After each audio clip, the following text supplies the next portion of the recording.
नमस्कार।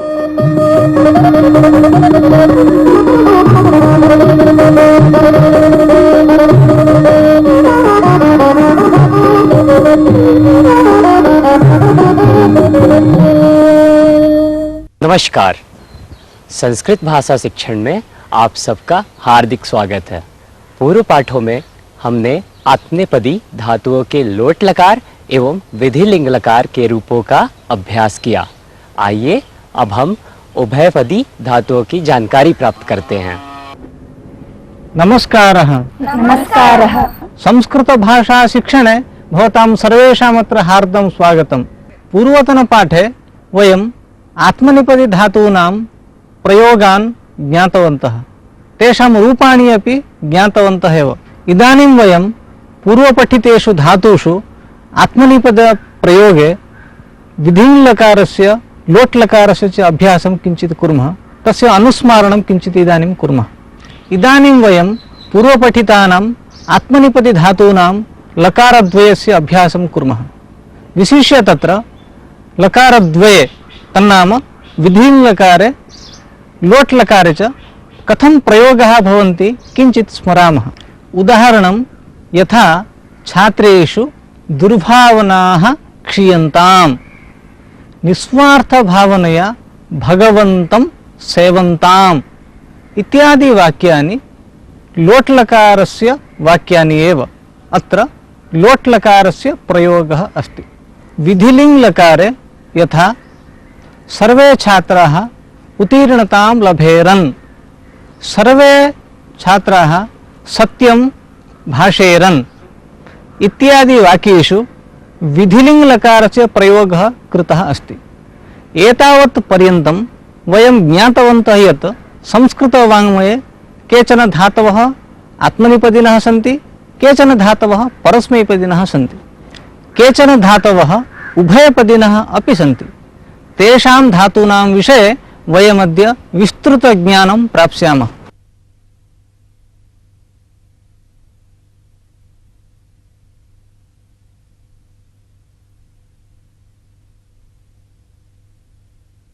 पचति पचते, पठन्तु। पचति पचते। अनयोः यद्यपि रूपभेदः अस्ति किन्तु अर्थभेदः नास्ति। अन्यत् एकम् उदाहरणं पश्यामः।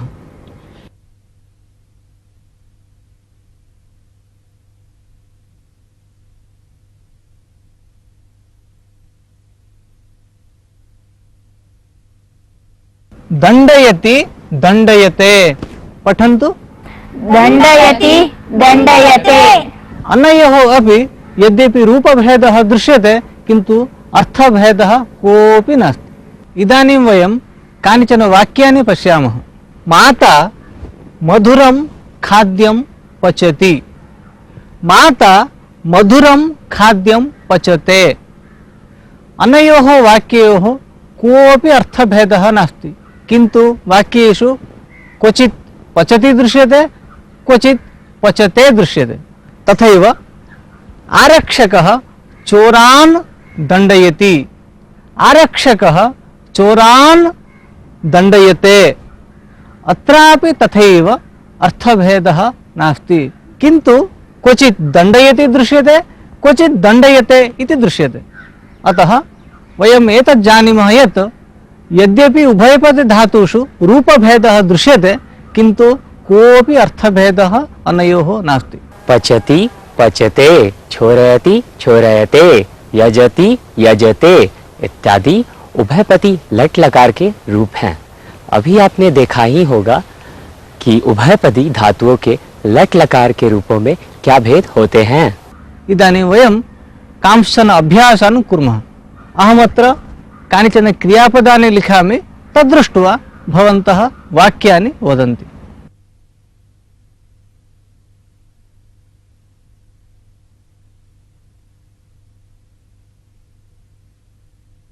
यजति यजते,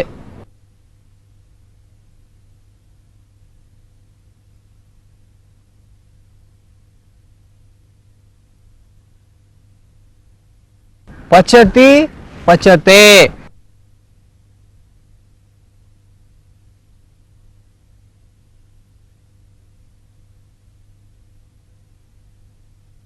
करोति कुरुते एतानि पदानि उपयुज्य कानिचन वाक्यानि वदन्ति वा? अस्तु वदामः। भवान् वदतु। पाचकः तण्डुलं पचति। पाचकः तण्डुलं पचते। मुनिः ध्यानं करोति। मुनिः ध्यानं कुरुते। यजमानः यजति। यजमानः यजते। एवमेव अन्यानि क्रियापदानि अपि भवन्ति। अहं तानि लिखामि, भवन्तः भिन्नवचनैः वाक्यानि रचयन्तु।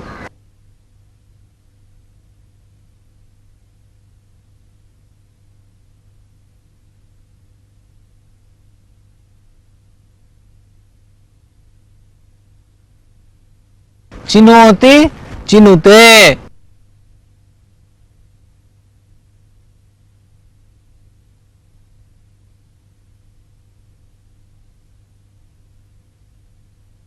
याचति याचते।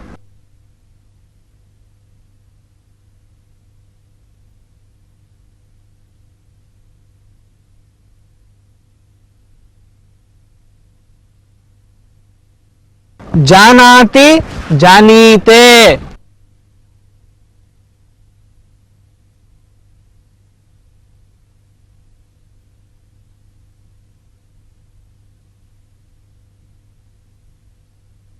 तनोति तनुते। एतावन्ति क्रियापदानि अहं लिखितवान्। एतानि क्रियापदानि उपयुज्य भवन्तः भिन्नभिन्नवचनैः वाक्यानि रचयन्तु। भवान् वदतु। सः व्याकरणं जानीते। सः व्याकरणं जानाति। वयं पुस्तकानि याचामः। वयं पुस्तकानि याचामहे। भवती पुष्पं चिनोति। भवती पुष्पं चिनुते। सज्जनाः परोपकारं कुर्वन्ति। सज्जनाः परोपकारं कुर्वते। त्वं जानासि। त्वं जानीषे। वयं विषयं जानीमः। वयं विषयं जानीमहे। उभयपदी लट लकार के रूप को कैसे प्रयोग करते हैं यह आपको विदित हो गया होगा। इदानीं वयम् आत्मनेपदी धातुषु लट् लकारं ज्ञातवन्तः। एवमेव लीट् लकारे अपि रूपाणि भवन्ति। अहं लिखामि, भवन्तः सावधानेन पश्यन्तु।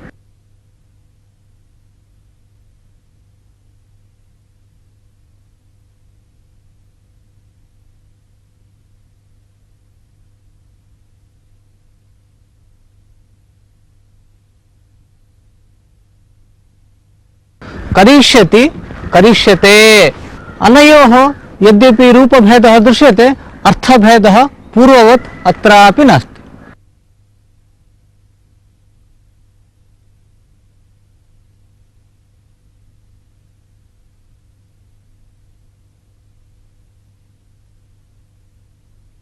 एतादृशक्रियापदानां वाक्येषु कथं प्रयोगः इदानीं वयं पश्यामः। अहं सायंकाले अपि स्नानं करिष्यामि। तस्यैव वाक्यस्य आत्मनेपदम्। अहं सायंकाले अपि स्नानं करिष्ये। ज्ञास्यति ज्ञास्यते। अनयोः उदाहरणं पश्यामः। वयं संस्कृतस्य अध्ययनेन विज्ञानं ज्ञास्यामः। तस्यैव वाक्यस्य आत्मनेपदरूपं वयं संस्कृतस्य अध्ययनेन विज्ञानं ज्ञास्यामहे। एवमेव वयं लुट् लकारे एतादृशवाक्यानि ज्ञातवन्तः। अन्येषु लकारेषु अपि भिन्नभिन्नरूपाणि भिन्नभिन्नवाक्यानि भवन्ति। अस्य वयं किञ्चित् अभ्यासं कुर्मः। वाक्यानि वदन्ति वा? अस्तु वदामः। मन्त्री मतं याचिष्यति। मन्त्री मतं याचिष्यते। मालाकारः पुष्पाणि याचिष्यति। मालाकारः पुष्पाणि याचिष्यते। उत्तमम्। वयं संस्कृतिं तनिष्यामः। वयं संस्कृतिं तनिष्यामहे। उत्तमम्। त्वं किं दास्यसि? त्वं किं दास्यसे? उत्तमम्। भवान् वदतु। आरक्षकः दुष्टान् दण्डयिष्यति। आरक्षकः दुष्टान् दण्डयिष्यते। ते धनं चोरयिष्यन्ति ते धनं चोरयिष्यन्ते। बहु उत्तमं। भवन्तः लूट् लकारस्य विषये सम्यक् ज्ञानं प्राप्तवन्तः। करिष्यति, करिष्यते, चेष्यति, चेष्यते इत्यादि रूप उभयपदी लृट् लकार के हैं। उभयपदी लृट् लकार के रूप को कैसे प्रयोग किया जाता है इससे भी आप परिचित हो गए होंगे। इदानीं वयं लोट् लकारस्य विषये चिन्तयामः। अहं कानिचन रूपाणि लिखामि।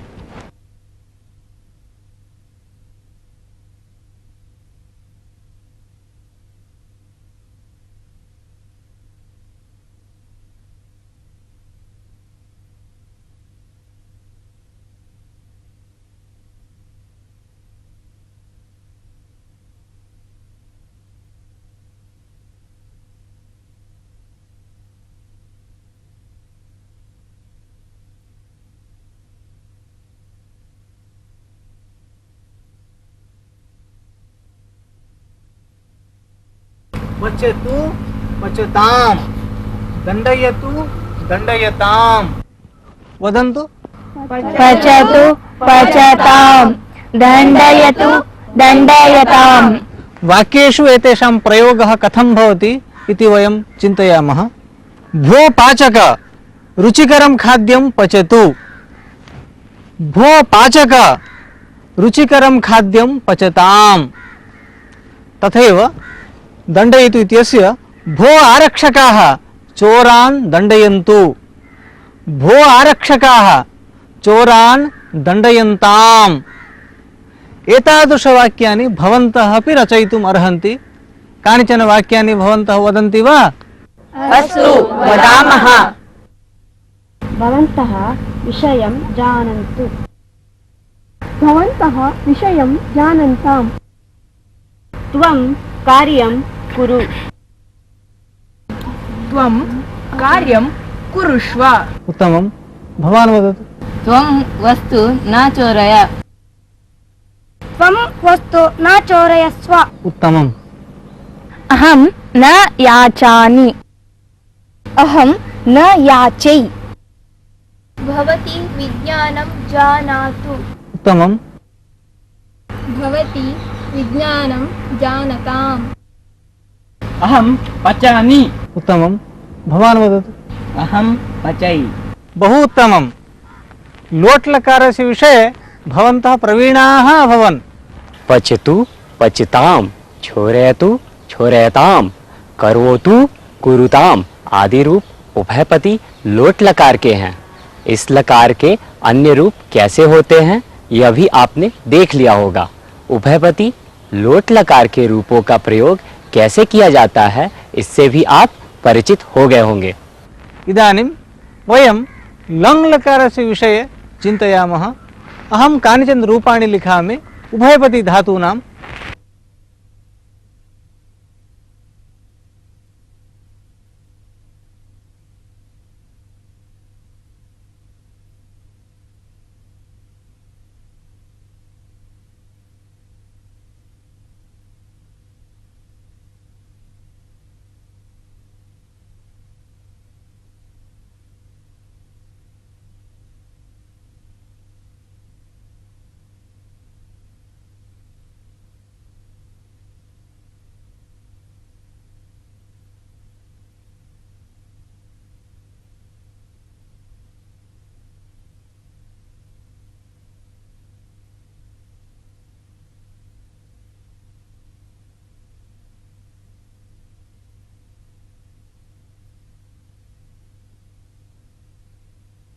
अपचत, अपचत, अचोरयत, अचोरयत, अचिनोत, अचिनुत, अयाचत, अयाचत। एतेषां रूपाणां वाक्येषु कथं प्रयोगः भवति इति वयं पश्यामः। विवाहे पाचकः रुचिकरं खाद्यम् अपचत। विवाहे पाचकः रुचिकरं खाद्यम् अपचत। अन्यदेकं वाक्यं पश्यामः। अहं कदापि न अचोरयम्। अहं कदापि न अचोरय। एतादृशवाक्यानि भवन्तः वक्तुम् अपि अर्हन्ति, वदन्ति वा? अस्तु वदामः। भवती आरम्भं करोतु। सः चोरम् अदण्डयत्। सः चोरम् अदण्डयत। मुख्यमन्त्री सचिवम् अचिनोत्। मुख्यमन्त्री सचिवम् अचिनुत। दुष्टाः गाः अचोरयन्। दुष्टाः गाः अचोरयन्त। अहं तम् अजानाम्। अहं तम् अजाने। दरिद्राः धनम् अयाचन्। दरिद्राः धनम् अयाचन्त। सः सत्कार्यम् अकरोत्। सः सत्कार्यम् अकुरुत। उत्तमं। भवन्तः इदानीं लङ्लकारस्य विषये पूर्णज्ञानं प्राप्तवन्तः, इत्युक्ते निपुणाः अभवन्, सर्वत्र प्रयोगं कर्तुम् अर्हन्ति। अपचत, अपचत, अचिनोत, अचिनूत, अयाचत, अयाचत इत्यादि रूप उभयपति लंग लकार के हैं। अब तक आपने देखा होगा कि लंग लकार के रूप कैसे होते हैं और उन रूपों का प्रयोग कैसे किया जाता है। विधिलिंग लकारस्य रूपाणि तु जानीयात्, जानीत, कुर्यात्, कुर्वीत इत्येवं प्रकारेण भवन्ति। व्यवहारे तु विधिलिंग स्थाने लोट् लकारस्य प्रयोगः क्रियते। इत्यतः विधिलिंग लकारस्य विषये अधिककथनं न क्रियते। कुर्यात्, कुर्वीत, याचेत, याचेत, पचेत, पचेत इत्यादि रूप उभयपति विधिलिंग लकार के होते हैं। व्यवहार में सामान्यतः विधिलिंग लकार के स्थान पर लोट लकार का प्रयोग किया जाता है, इसलिए यहाँ पर इसका अधिक विवरण नहीं दिया गया है। वयम् इदानीम् एकं सुभाषितं शृणुमः।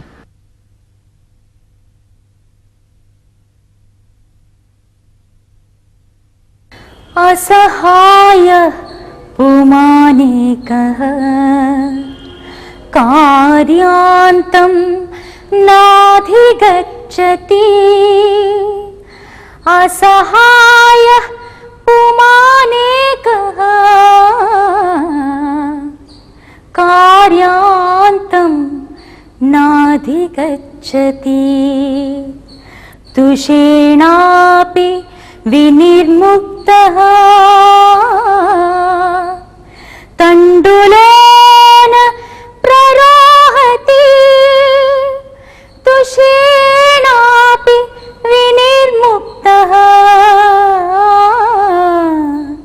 तण्डुलेन प्ररोहति।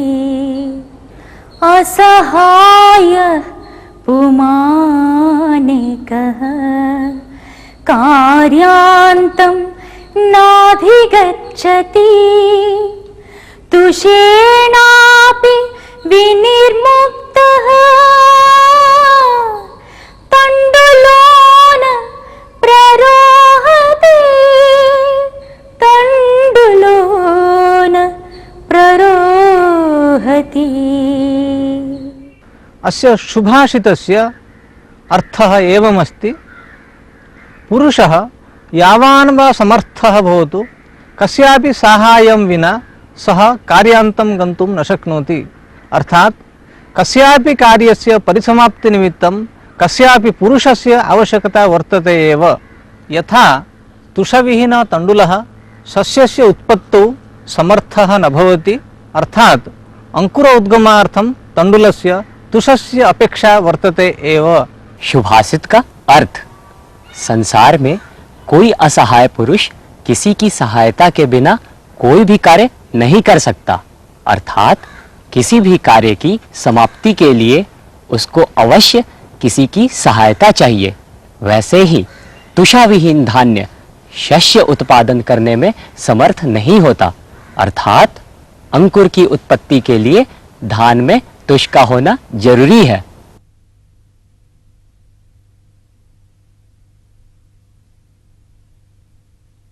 वयम् इदानीम् एकां कथां शृणुमः। पूर्वं मिथिलाञ्चलस्य मध्यभागे कौशिकी नदी प्रवहति स्म। तेषु दिनेषु कौशिक्याः जलौघकारणात् केचन ग्रामाः जनशून्याः अभवन्। बह्व्यः आम्रवाटिकाः शुष्काः, सस्यक्षेत्राणि सैकतमयानि च जातानि। सर्वे धनाढ्याः निर्धनाश्च गृहाणि परित्यज्य अन्यत्र पलायन्त। कस्मिंश्चित् ग्रामे कश्चन वृद्धः कृषकः आसीत्। तस्य कुटुम्बजनाः अपि कष्टम् अनुभूतवन्तः। ते तु ग्रामं त्यक्तुम् इच्छन्ति स्म। एकस्मिन् दिने प्रातःकाले एषः वृद्धः शौचार्थं ग्रामात् बहिर्गतः। ग्रामस्य तस्मिन् भागे कौशिक्याः जलौघकारणात् एका आम्रवाटिका शुष्का आसीत्। तस्याम् आम्रवाटिकायां पूर्वं ये शतशः वृक्षाः आसन् ते सर्वे अपि वृक्षाः शुष्काः आसन्। ते च वृक्षाः कालक्रमेण शाखाविहीनाः त्वक्विहीनाश्च अभवन्। तेन वृद्धेन दृष्टं यत् एकस्मिन् पत्रविहीने शुष्के शाखाविहीने अपि वृक्षे एकः काकः उपविश्य शब्दायते। एतत् अवलोक्य वृद्धः उपविश्य हस्ताभ्यां स्वशिरः अवलम्ब्य चिन्तितवान्, समग्रमेव आम्रोद्यानं शुष्कं जातं, वृक्षाणां शाखाः पर्णानि च विलुप्तानि, किन्तु अयं काकः अद्यापि वृक्षमेतं परित्यज्य अन्यत्र न गतः। किं वयं काकादपि अधमाः जाताः? यत्र बाल्यादिकं यापितं यौवनसुखम् अनुभूतं तत् जन्मस्थानं किं वयं परित्यजेम इति। एवं चिन्तयन् असौ वृद्धः ग्रामपरित्यागचिन्तनं त्यक्तवान्। पुत्रान् पौत्रांश्च उपदिष्टवान्। पश्यत, पक्षिणः अपि महत्कष्टम् अनुभूय अपि जन्मस्थानं परित्यज्य अन्यत्र गन्तुं न इच्छन्ति। वयं तु मानवाः सन्तः पशुपक्षिभ्यः श्रेष्ठाः स्मः। अतः ग्रामपरित्यागस्य विचारः उपेक्षणीयः। सुखं दुःखं वा प्राप्येत चेदपि जीवनं तु अत्रैव यापनीयं। जन्मस्थानं तु अत्याज्यमेव इति। अनन्तरं तस्मिन् ग्रामे महताश्रमेण स्वजीविकां सञ्चाल्य कृषिकार्यं सम्यक्तया सम्पाद्य सः वृद्धः कृषकः पुनः धनाढ्यः सन् महत्सुखम् अनुभूतवान्। कालक्रमेण कौशिक्याः जलौघपीडा अपि अपगता। कथायाः अर्थं भवन्तः ज्ञातवन्तः खलु? आम्, ज्ञातवन्तः। धन्यवादः। नमो नमः। नमो नमः। इसी के साथ यह पाठ यहीं समाप्त होता है। अगले पाठ में हम फिर मिलेंगे। तब तक के लिए